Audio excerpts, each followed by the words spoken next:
नारायण रियाज present tantra myth से reality तक episode number 5। दर्शक मित्रों, अभी हम विज्ञान भरत तंत्र के बारे में सूक्ष्म रूप से चर्चा करेंगे, जो मिथ से रियलिटी तक के सीरीज़ में यह भाग का होना अत्यंत आवश्यक है।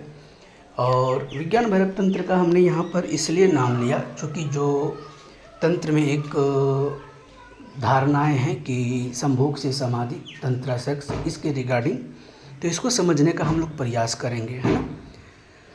तंत्र की एक शाखा है जिसमें भगवान शिव ने अपनी शक्ति को संबोधित करते हुए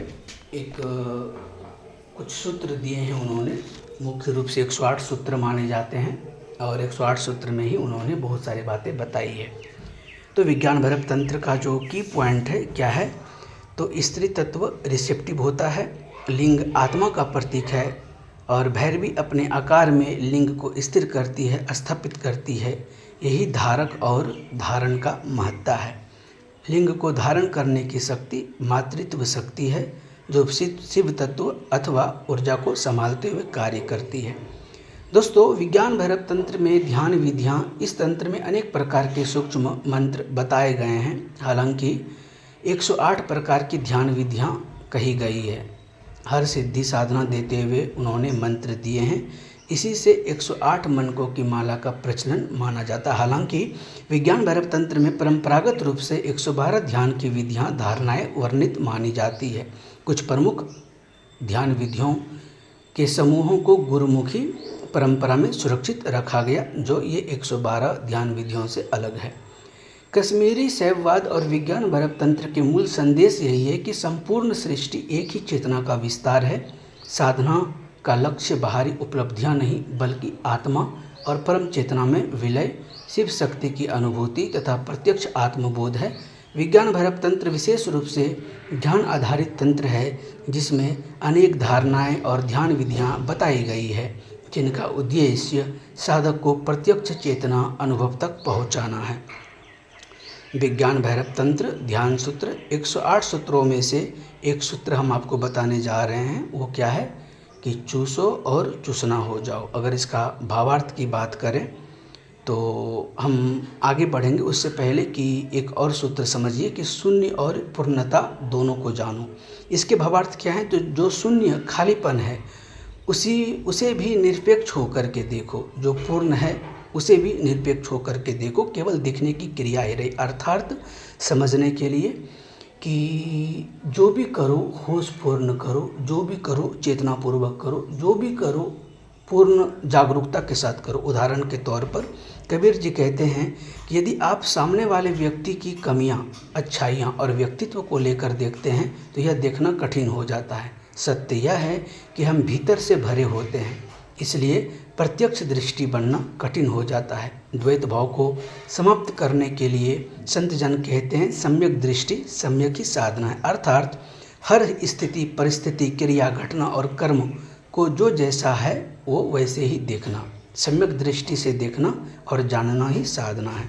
जैसे कि हमने एक सूत्र बोला, चूसो और चूसना हो जाओ, तो इसके बारे में समझिएगा। इसका भावार्थ, शरीर ही साधना का क्षेत्र है। पुरुष और स्त्री केवल बाहरी नहीं, भीतर भी मौजूद हैं। जो साधक इन सूक्ष्म आयामों को समझ लेता है वही सत्य को जान पाता है। कबीर जी का संकेत यहाँ पर क्या है, तो कबीर यहाँ शिव और शक्ति के आंतरिक मिलन की बात कर रहे हैं। जब साधक अपने भीतर की चेतना, लिंग और शक्ति भग को संतुलित कर लेता है, तब उसके भीतर पार अर्थात दिव्य बोध, ब्रह्म ज्ञान या उच्च चेतना का उदय होता है।